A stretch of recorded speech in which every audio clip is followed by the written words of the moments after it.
Welcome to another lecture of the polity series. पिछले lecture में एक टॉपिक रह गया था, that is powers and function of the president. इसको जो है मेजर 7 हेड्स में बांटते हैं। समझाने के लिए बहुत कुछ है नहीं, बस मैं रीड आउट करते जाऊंगा, जहां समझाने की जरूरत पड़ेगी मैं आपको बता दूंगा, ठीक है। तो एग्जीक्यूटिव उनके फंक्शंस होते हैं, लेजिस्लेटिव फंक्शंस होते हैं, फाइनेंशियल फंक्शन होते हैं, जुडिशियल फंक्शन है, डिप्लोमेटिक फंक्शन है, मिलिट्री फंक्शन है, इमरजेंसी पावर्स हैं, ठीक है। ये सब फंक्शन एंड पावर्स हैं किसकी, इस मेजर 7 हेड्स में जो है प्रेसिडेंट की पावर्स एंड फंक्शंस को डिवाइड कर दिया गया कि उन्हें क्या क्या काम करने हैं और क्या क्या उनमें के पास पावर है। तो एग्जीक्यूटिव पावर्स की हम बात करें तो जितनी भी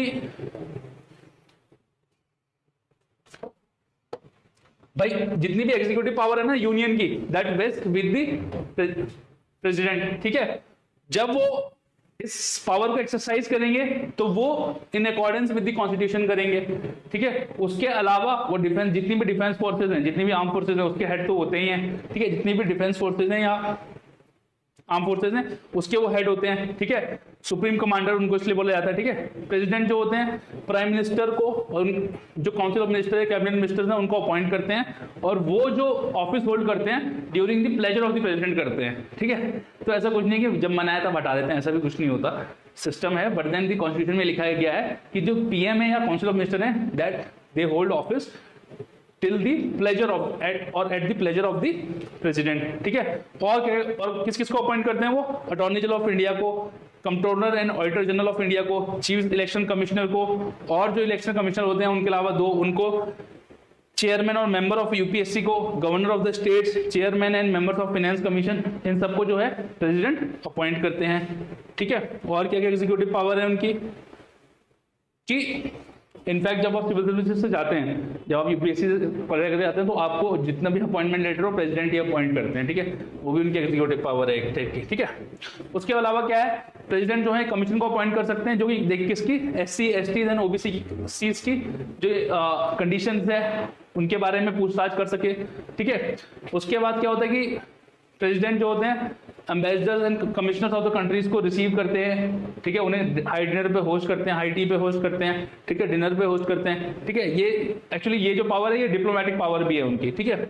उसके बाद जो है मैंने आपको बता दिया कि प्रेसिडेंट जो है कमांडर इन चीफ हैं of the all the arm forces. इसीलिए अगर कोर्ट मार्शल हो रहा है और आपके कोर्ट मार्शल का ऑर्डर हो चुके हैं तो उसे सिर्फ प्रेसिडेंट रोक सकते हैं, ठीक है। गवर्नर भी नहीं रोक सकते, उसे सिर्फ प्रेसिडेंट रोक सकते हैं, ठीक है।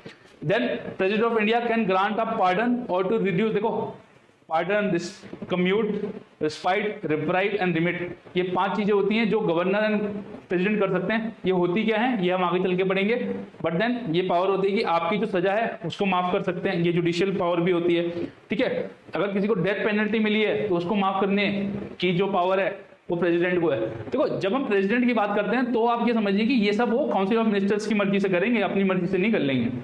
ये सब जो वो काम करेंगे ये काउंसिल ऑफ मिनिस्टर्स की मर्जी से करेंगे, अपनी मर्जी से नहीं करेंगे, ये आप याद रखिएगा, ठीक है। उसके बाद यूनियन का रख रखाव क्या चल रहा है, एडमिनिस्ट्रेशन क्या चल रहा है, इसके बारे में इंक्वायरी कर सकते हैं हमारे राष्ट्रपति साहब, ठीक है। उसके बाद उनके पास पावर है किसी भी एरिया को, शेड्यूल एरिया, मैंने आपको बताया था ना, शेड्यूल 5 और शेड्यूल 6 आप याद करो, शेड्यूल एरिया या ट्राइबल एरिया घोषित करने की। और जो वो शेड्यूल एरिया और शेड्यूल आपका ट्राइबल एरिया घोषित करेंगे उसका एडमिनिस्ट्रेशन कैसे होगा, उसका चलन, वहां पे चलन कैसे होगा, उसको चलाया कैसे जाएगा, वो भी प्रेसिडेंट डिसाइड करेंगे, ठीक है। उसके बाद जो यूनियन टेरिटरीज हैं उनका एडमिनिस्ट्रेशन कैसे होगा वो भी प्रेसिडेंट डिसाइड करेंगे। उनके जो एडमिनिस्ट्रेटर हैं उनको यूनियन टेरिटरी के उसको प्रेसिडेंट अपॉइंट करेंगे। प्रेसिडेंट जो है एक inter state council under article 263 है, हम आपको पढ़ा चुके हैं भाई, ठीक है। इंटर स्टेट रिलेशन में, इंटर स्टेट रिलेशन में आपको आर्टिकल 2363 पढ़ा चुके हैं। इंटर स्टेट काउंसिल को एक बना सकते हैं वो, ठीक है। उसके बाद for the convenient business of transaction of the union administration के लिए वो रूल्स बना सकते हैं। तो the president make rules for more convenient transaction of business of union government and for the allocation of that businesses among the ministers, ठीक है। ये थी इसकी एग्जीक्यूटिव पावर, ठीक है। ये थी राष्ट्रपति जी की एग्जीक्यूटिव पावर, ठीक है, कि वो जो डेली एडमिनिस्ट्रेशन को चलाने के लिए जो देश की डेली की जरूरत है। अब वो आ जाती है उनके पास लेजिस्लेटिव पावर। तो लेजिस्लेटिव पावर हम ऑर्डिनेंस मेकिंग पावर पढ़ेंगे। सबसे बड़ी पावर तो प्रेसिडेंट की वो है कि वो ऑर्डिनेंस इशू कर सकते हैं, प्रेसिडेंट मतलब काउंसिल ऑफ मिनिस्टर, प्रेसिडेंट मतलब काउंसिल ऑफ मिनिस्टर। तो आर्टिकल 143 में उनके पास ऑर्डिनेंस प्रोमलगेट करने की पावर है, बट देन वो उनकी लेजिस्लेटिव पावर है, वो आगे पढ़ेंगे, ठीक है। उसके बाद उसके अलावा क्या पावर्स है कि द प्रेसिडेंट कैन समन और एंड अ सेशन। भाई प्रेसिडेंट ही हैं जो बोलते हैं कि हाँ भाई लोकसभा शुरू की जाए, लोकसभा शुरू की जाए मतलब इन द सेंस डेली, वो नहीं आप सेशन को प्रोमलगेट करते हो कि सेशन लगाया जाए लोकसभा का, ठीक है, और उसको एंड किया जाए, ये प्रेसिडेंट करते हैं, ठीक है। Then he can address the parliament at the commencement of the first session after the general election and first session of each year। तो याद रखिएगा हर साल का जो पहला सेशन होगा लोकसभा का वो ज्वाइंटली होता है, ठीक है। पार्लियामेंट का जो पहला सेशन होता है, ठीक है, उसको जो है प्रेसिडेंट संबोधित करते हैं, और जब जनरल इलेक्शन होते हैं, जब इलेक्शन होने के बाद नई गवर्नमेंट चुन के आती है, उसका भी जो पहला सेशन होता है उसको प्रेसिडेंट संबोधित करते हैं, ठीक है। उसके बाद वो अंडर आर्टिकल 108 में उनके पास पावर है कि वो ज्वाइंट सिटिंग, अगर कोई डेडलॉक हो जाता है किसी बिल को लेके तो प्रेसिडेंट हैं जो ज्वाइंट सिटिंग बुलाएंगे। तो जब हम पार्लियामेंट की बात करते हैं तो parliament not only include Rajya Sabha and Lok Sabha, it also includes president. Parliament का जो फुल मीनिंग है वो राज्यसभा या लोकसभा ही नहीं है, दोनों हाउसेज ही नहीं है, उसके अलावा प्रेसिडेंट भी है, ठीक है। तो 108 में ज्वाइंट सिटिंग की पावर है, ठीक है। उसके बाद जो प्रेसिडेंट जो UPSC, CAG, election commissioner, finance commission, central vigilance commission की जितनी भी रिपोर्ट होती है ये प्रेसिडेंट पार्लियामेंट के सामने रखते हैं, ठीक है।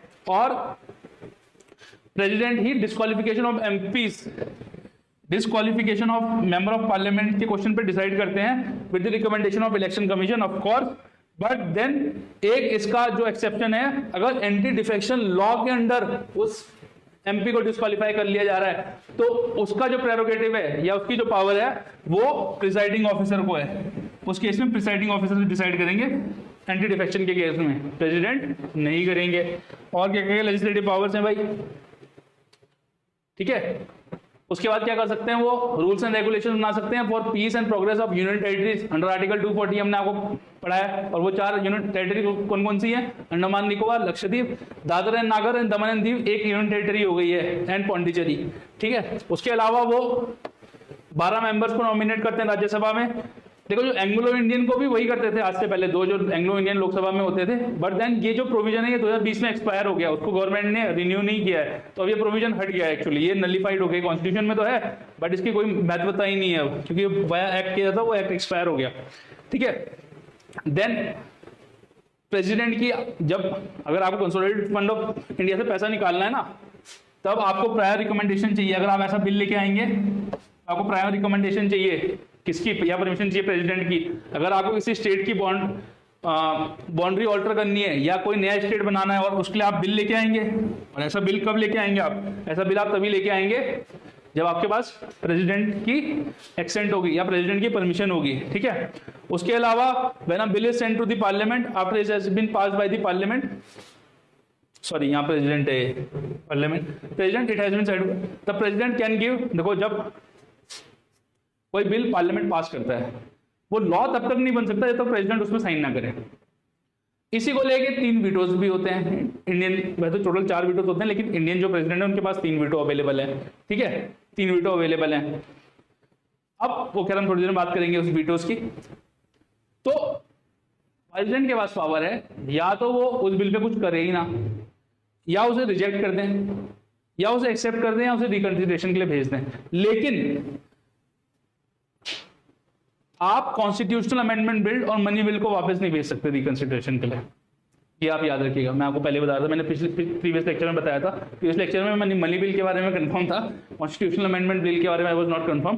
But then when a bill is sent to the parliament आप उसको एक्शन दे सकते हैं, आप अपनी एक्शन मना कर सकते हैं, रिटर्न कर सकते हैं। लेकिन आप अगर मनी बिल है, कॉन्स्टिट्यूशनल अमेंडमेंट बिल है, उसे रिकंसिडरेशन के लिए आप वापस नहीं भेजेंगे, क्योंकि मनी बिल और कॉन्स्टिट्यूशनल अमेंडमेंट बिल को तो प्रेसिडेंट को जो है, मनी बिल को तो मना कर सकते हैं प्रेसिडेंट, कॉन्स्टिट्यूशनल अमेंडमेंट बिल को तो उन्हें एक्शन देनी ही पड़ती है। क्यों? क्योंकि वो उन्हीं की परमिशन की वजह से आते हैं। तो मनी बिल और कॉन्स्टिट्यूशनल अमेंडमेंट बिल जो है वो इंट्रोड्यूस ही प्रेसिडेंट की मर्जी से किए जाते हैं, परमिशन से, तो क्यों मना करेंगे वो बाद में जब उनकी मर्जी थी, ठीक है। उसके अलावा क्या है कि अगर स्टेट लेजिस्लेचर कोई बिल पास करता है, पार्लियामेंट ने बिल पास किया, वो रिकंसिडरेशन के लिए भेज सकते हैं।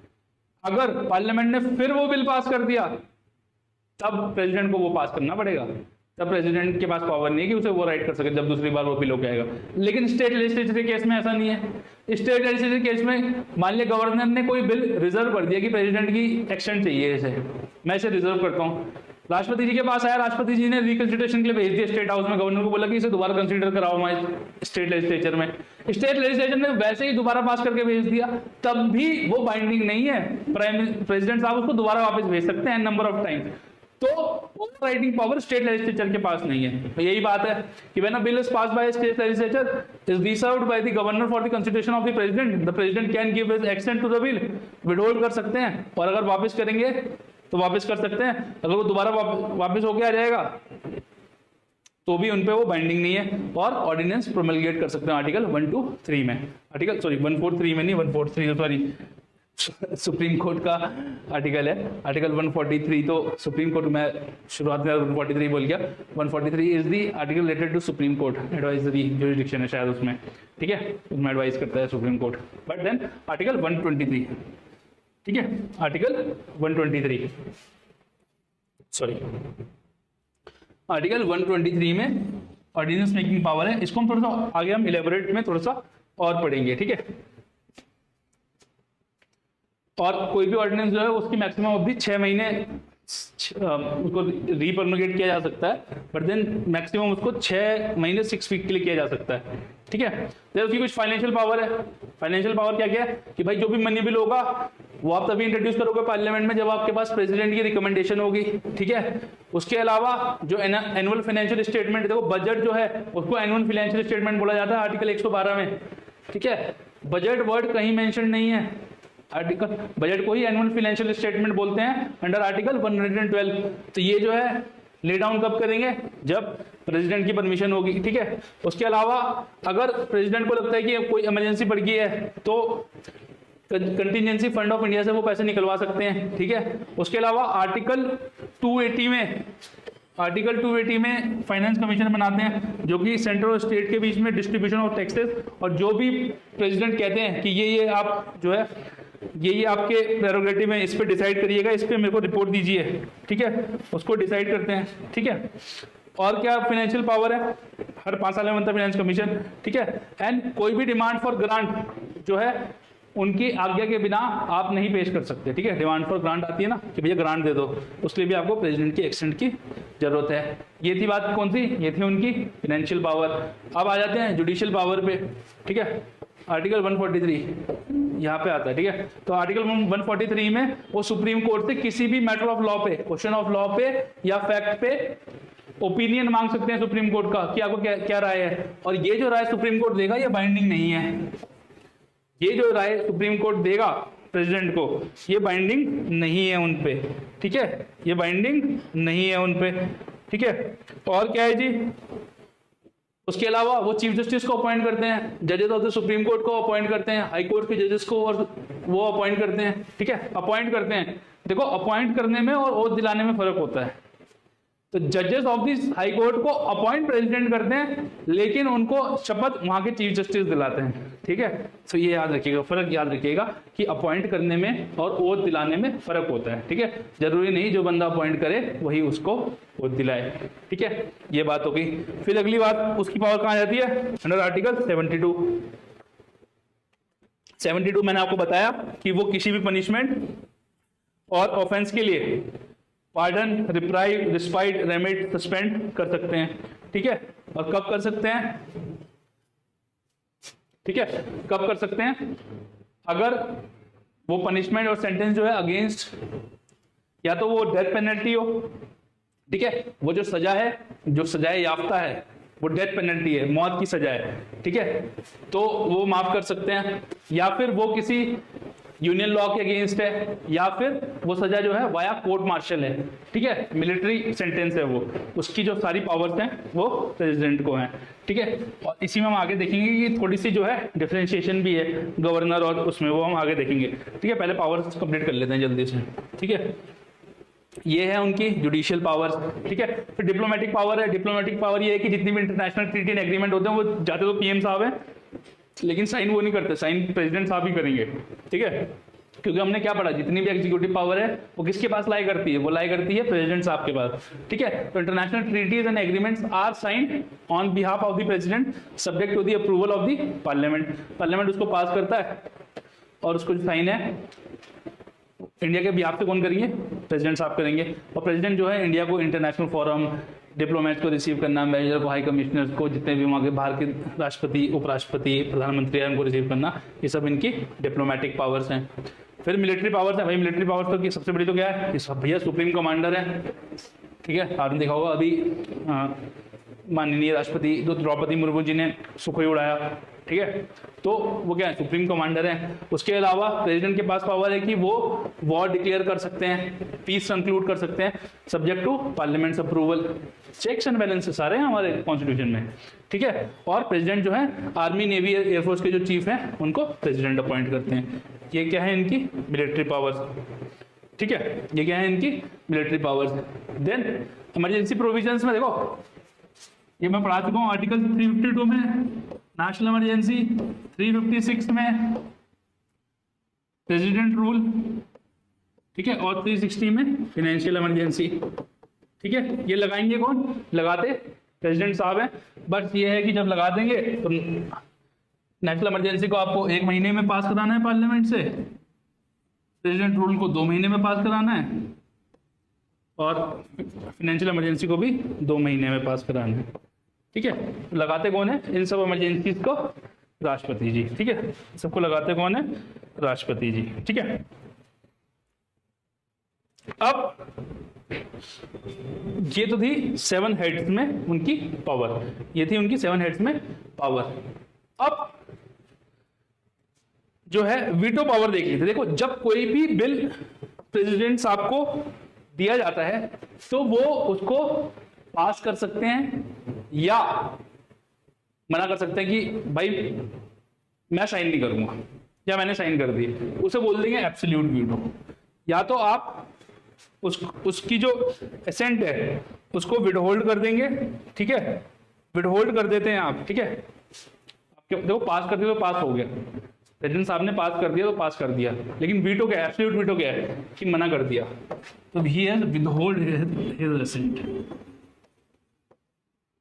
Yes withhold his assent. But then अगर इसमें कैविएट है कि अगर पार्लियामेंट ने वो बिल दोबारा भेज दिया प्रेसिडेंट को तो उन्हें पास करना ही पड़ेगा, उन्हें पास करना ही पड़ेगा, ठीक है। तो वो जो रिकंसिडरेशन के लिए भेजते हैं उसी को सस्पेंसिव वीटो बोलते हैं, ठीक है।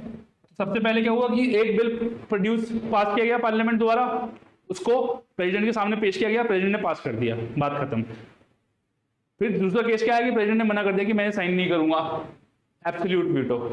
प्रेसिडेंट ने वापस भेज दिया कि हाउस भैया आप रिकंसीडर करो इसको, आप इसको रिकंसीडर करो, ठीक है, उसको बोल देंगे सस्पेंसिव वीटो। लेकिन हाउस ने उसी मेजॉरिटी से उसको वापस पास कर दिया तो प्रेसिडेंट के को वो अब साइन करना ही होगा। इसी के अंदर इसी के साथ आ जाता है qualified veto. Qualified veto India में नहीं है, क्वालिफाइड वीटो बाहर है, ठीक है। क्वालिफाइड वीटो में क्या होता है कि जब रिकंसिडरेशन के लिए हाउस को भेजता है प्रेसिडेंट, तो अगर हाउस को वो जब उसको दोबारा पास करेगा ना तो उसको हायर मेजॉरिटी चाहिए होती है। इंडिया में क्या है कि इंडिया में उसी मेजॉरिटी से अगर दोबारा पास कर दिया तो प्रेसिडेंट को वो पास करना पड़ेगा। क्वालिफाइड वीटो में क्या होता है कि आप अगर उसको दोबारा पास करवाना चाहते हैं ना प्रेसिडेंट से तो आपको हायर मेजॉरिटी से उसको पास करना पड़ेगा। इंडिया में क्वालिफाइड वीटो नहीं है। उसके अलावा क्या है, पॉकेट वीटो।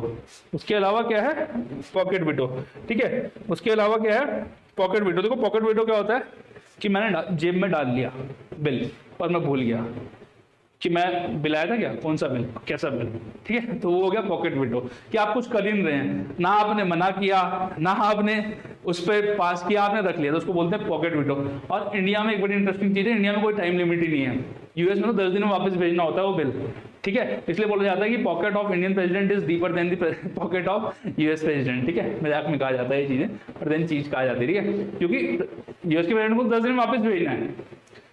इंडिया के प्रेसिडेंट का कुछ टाइम नहीं है, आराम से रख के रखो, ठीक है। तो ऐसे ही जो है जब जैल सिंह जी प्रेसिडेंट थे 1986 में, तो एक इंडियन पोस्ट अमेंडमेंट बिल आया था जो फ्रीडम ऑफ प्रेस को जिसने कंटेन करना था, तो उन्होंने जो है उसको जेब में रख लिया था, ठीक है, उसको जो है जेब में रख लिया था। जेब में रख लिया था मतलब उस पर कुछ लिया ही नहीं, एक्शन ही नहीं लिया, तो उसको बोलते हैं पॉकेट वीटो, ठीक है। ये बात हो गई वीटो की। Then presidential veto over state legislation, ये मैंने आपको समझा दिया, ठीक है। स्टेट गवर्नर जो है उसने रिजर्व कर दिया कोई बिल प्रेसिडेंट के लिए, ठीक है, प्रेसिडेंट ने वो वापस भेज दिया गवर्नर को कि आप इसको दोबारा रिकंसीडर करवाइएगा लेजिस्लेचर से। लेजिस्लेचर ने दोबारा भेज दिया वो प्रेसिडेंट को, तो प्रेसिडेंट के ऊपर बाउंडेशन नहीं है कि वो उसे पास करे ही करे, ठीक है। जब पार्लियामेंट के केस में तो क्या होता है, पार्लियामेंट ने दूसरी बार भेजा तो प्रेसिडेंट को पास करना ही करना है, ठीक है। बट स्टेट के केस में ऐसा नहीं है, स्टेट के केस में ऐसा नहीं है। स्टेट में प्रेसिडेंट जो है बाउंडेड नहीं है उसको एक्सटेंड करने के लिए या उसको पास करने के लिए, वो जरूरी नहीं है, वो उनकी मर्जी है तब भी, ठीक है। तो ये थी बात किसकी, president veto over state bill. फिर आ जाती है ordinance making power of the president under article 1 to 3। देखो ऑर्डिनेंस क्या होता है, ordinance has the same effect as law. जो लॉ मेकिंग पावर है ना, वैसे तो ये बोला गया है कि जो लॉ मेकिंग, आप ऑर्डिनेंस को जो लॉ मेकिंग पावर है पार्लियामेंट की उसको पैरेलल ना माने, बट ये होता कुछ वैसा ही है। लेकिन प्रेसिडेंट ऑर्डिनेंस तभी प्रोमलगेट कर सकते हैं जब one of the house is not in the session, या तो लोकसभा सेशन में ना हो या राज्यसभा सेशन में ना हो या दोनों ही सेशन में ना हो, ठीक है, तभी कर सकते हैं। मान लिया अगर दोनों सेशन में है तब ऑर्डिनेंस प्रोमलगेट नहीं किया जा सकता। ऑर्डिनेंस का मतलब होता है लॉ, सिंपल लॉ। जो लॉ पार्लियामेंट ने बनाना था, दोनों हाउस ने पास करके और प्रेसिडेंट ने एक्सेप्ट दे दी थी, वो सीधा council of minister via president को भेजते हैं और प्रेसिडेंट उसको एज अ ऑर्डिनेंस प्रोमलगेट कर देते हैं कि हमने कर दिया, ठीक है, हमने कर दिया, हमने ये लागू कर दिया, ठीक है। और उसकी जो पावर होती है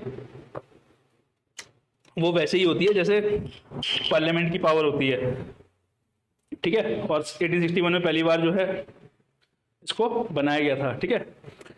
और कौन कौन से सब्जेक्ट बना सकते हैं, जिनके पास पार्लियामेंट के बाद जिन जिन सब्जेक्ट्स की पे पावर है ना लॉ बनाने की, उन सब्जेक्ट पे बना सकता है, ठीक है। और क्या है कि जब आपने मान लिया ऑर्डिनेंस ला दिया, उसकी जो लाइफ है वो 6 months है, ठीक है, 6 months है।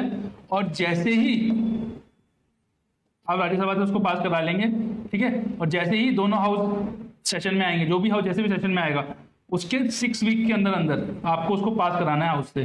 मान लिया राज्यसभा सेशन में तो आपने राज्यसभा से पास करा लिया, लोकसभा जैसे ही सेशन में आएगा तो लोकसभा को वो 6 week के अंदर अंदर पास करना है। इसलिए बोला जाता है कि किसी भी ऑर्डिनेंस की मैक्सिमम अवधि 6 months एंड 6 week हो सकती है, ठीक है। उसके बाद वो डेड हो जाएगा, ठीक है, उसके बाद वो डेड हो जाएगा, ठीक है।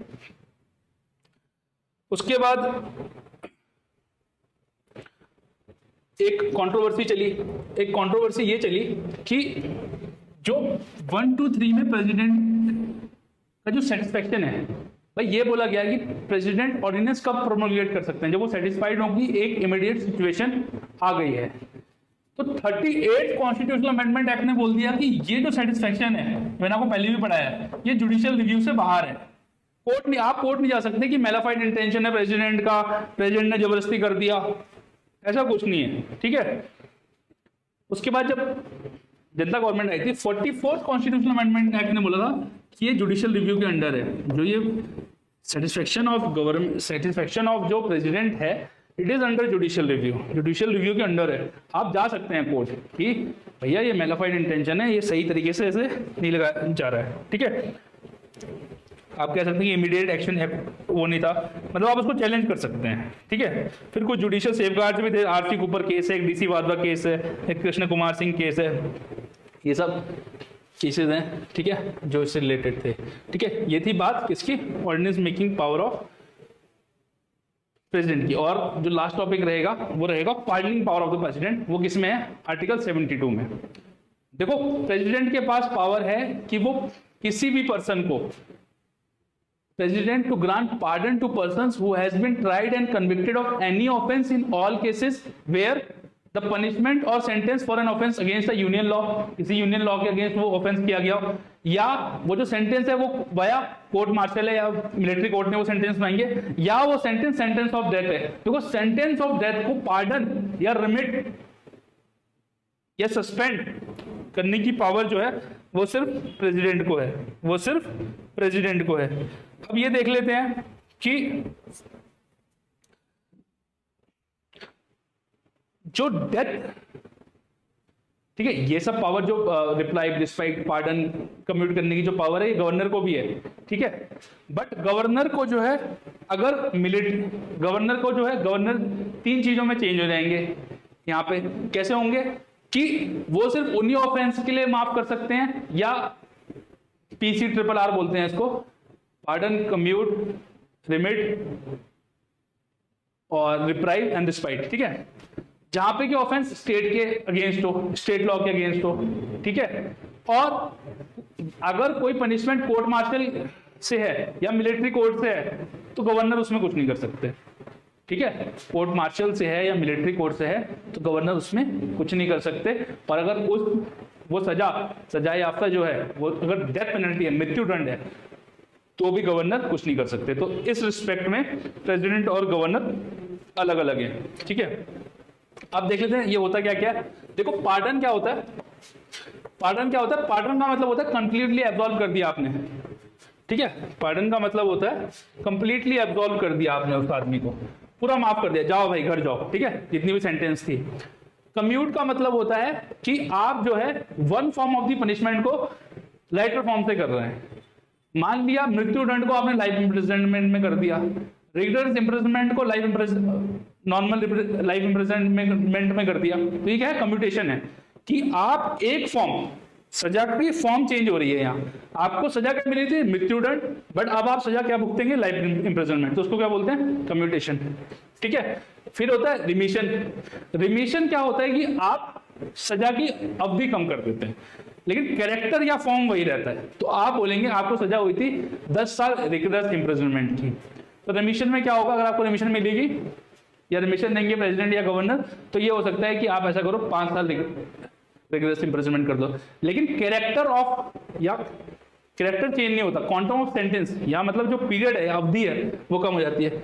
रिस्पाइट होती है कि जो आपको कोई स्पेशल सर्कमस्टेंसेस की वजह से, मान लिया कोई प्रेग्नेंट है या मेंटली इल हो गया है, तो उसकी वजह से जो है आपको रिस्पाइट दे दी जाती है, तो आपकी सेंटेंस चेंज कर दी जाती है, आपकी सेंटेंस थोड़ी सी हल्की कर दी जाती है, कम कर दी जाती है। रिप्राइव होती है कि थोड़ा सा आपको रिप्राइव दिया गया है कुछ समय के लिए, टेम्पररी। ये एक्चुअली मृत्युदंड के केस में ज्यादा होता है कि आप जो है पार्डन या कम्यूटेशन के लिए प्रेसिडेंट के पास जा सकें, तो टेम्परली आपकी जो सजा है, सजा तो आपको होनी है, बट टेम्परली जो आपकी सजा है उसको सस्पेंड कर दिया गया है, आपको रिप्राइव दे दी गई है कि आप जो और आपके लीगल राइट्स हैं या और जो लीगल वेज हैं आप उसको एक्सप्लॉइट कर दें। वो जो सजा होनी थी, एक रेप केस में हम देखा था, वो कहाँ सुप्रीम कोर्ट 3 बजे पहुंच गए, बार बार जा रहे हैं, रिव्यू पिटीशन डालना, सब कुछ उन्होंने कर लिया, प्रेसिडेंट के बाद चले गए, प्रेसिडेंट का रिव्यू पिटीशन लिया है सुप्रीम कोर्ट में, ये सब करने के लिए क्या रिप्राइव दी जाती है, ठीक है। ये सब पावर जो है आपको है।